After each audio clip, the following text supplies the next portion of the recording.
quand vous allez étudier le marché de votre entreprise, il va falloir s'intéresser vraiment à l'ensemble des marchés dans lesquels est-ce que vous êtes. Donc il y a plusieurs types de marchés et on va prendre l'exemple d'une entreprise de carrelage. Alors, première chose, vous avez le marché principal. Donc là, le marché principal, c'est votre marché à vous, c'est là où vous êtes.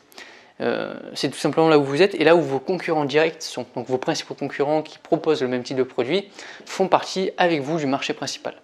Par exemple, vous êtes carreleur, donc pour vous, votre spécialité, c'est le carrelage au sol. Ça paraît logique. Donc ça, c'est le marché principal.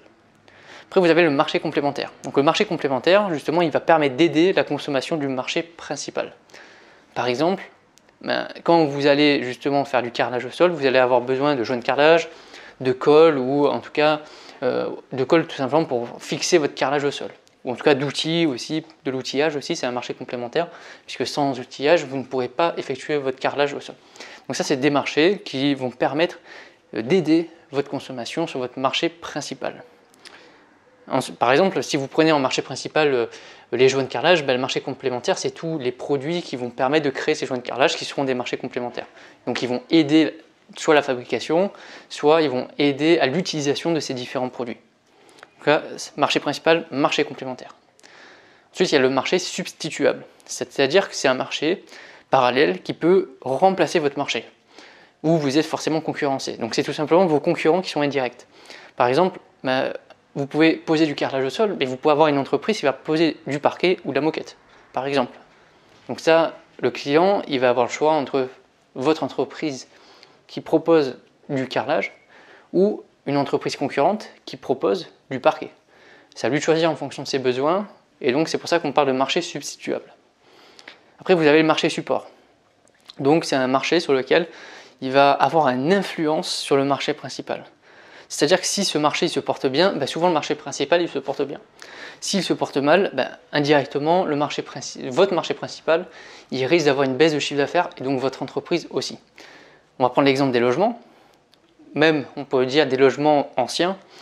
Forcément, s'il y a beaucoup de logements qui sont construits, ou s'il y a beaucoup de ventes de logements anciens, donc qui vont être rénovés, donc forcément, ça va booster vos commandes à vous qui êtes dans la rénovation, dans le carrelage, forcément. A l'inverse, s'il y a très peu de construction, s'il y a très peu de ventes, là, il y a très peu de clients qui vont faire appel à vous, et donc vous risquez d'avoir une baisse de votre marché. Et enfin, il y a le marché générique, c'est l'ensemble de tous les marchés. Donc là, on peut mettre le marché, alors soit du bâtiment, soit de la rénovation en l'occurrence, qui englobe l'ensemble des différents marchés. Alors comment définir un marché? Déjà, il y a plusieurs critères de classification pour vos marchés. En fonction, bien sûr, de la nature des produits. Donc vous avez différents marchés, le marché alimentaire, le marché du bricolage, le marché du sport, le marché des animaux de compagnie, le marché de la décoration, le marché, je sais pas, de la plantation par exemple, le marché des nouvelles technologies. Vous avez plein de types en fonction de marché, en fonction de la nature des produits. Après, il y a plusieurs tailles de marché également. Vous avez des marchés de grande consommation, des marchés de niche par exemple, qui sont beaucoup plus spécialisés. Vous avez des marchés en fonction de la géographie. C'est-à-dire que votre marché il peut être international comme il peut être régional ou local. Certaines entreprises, donc, elles vont pouvoir se différencier en proposant une offre adaptée à l'ensemble de la planète, alors que d'autres entreprises vont s'intéresser uniquement à un marché de niche et uniquement à quelques villes par exemple, ou à quelques villages. Donc le but c'est de définir ces différents types de marchés et de nos critères justement qui vont nous intéresser. Et enfin, ça dépend aussi de la structure du marché. Bien sûr, on l'a déjà dit, il y a le marché principal, il y a le marché substituable, le marché complémentaire, le marché support, donc à nous de choisir justement les types de marchés qui nous intéressent. Après, quelles sont les tendances de consommation aujourd'hui? Donc là, je parle de l'alimentaire principalement. Aujourd'hui, bien sûr, la tendance de consommation, c'est le bio et tout le monde l'a compris. Pendant pas mal d'années, là, il a progressé de plus 10%. Plus 10% de consommation sur les produits biologiques. Donc il y a beaucoup de personnes qui ont pris ce chemin-là, qui ont développé énormément leur linéaire en magasin pour proposer ces types de produits et donc forcément saisir l'opportunité. Après, il y a l'aspect proximité, commerce de proximité, local.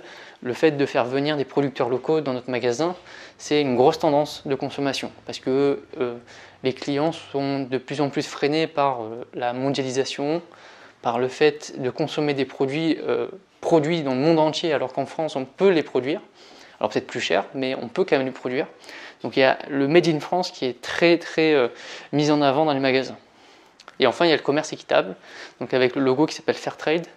Donc par exemple sur le café, on sera plus enclin à acheter un café où il y a des normes commerciales qui sont équitables avec les différents pays. Donc le but du Fairtrade, c'est justement d'acheter justement des produits étrangers tout en maintenant un niveau de rémunération intéressant pour les producteurs étrangers. Puisque la tendance auparavant, c'était que les produits développés, ils achetaient dans les produits moins développés et ils achetaient ça pour une miette de pain, quoi. Ils n'achetaient pas grand-chose. Donc forcément, ça défavorisait le truc. Donc c'était un abus de position dominante. Et justement, ça a été réglé par rapport au commerce équitable, grâce à un nouveau label. Autre tendance que je n'ai pas mise, mais bien sûr le e-commerce. Le e-commerce, il progresse à une vitesse très folle. Et chaque année, il a plusieurs milliards maintenant d'euros de chiffre d'affaires réalisés grâce au e-commerce. Et c'est le marché d'avenir, on le sait tous. C'est l'une des tendances de consommation.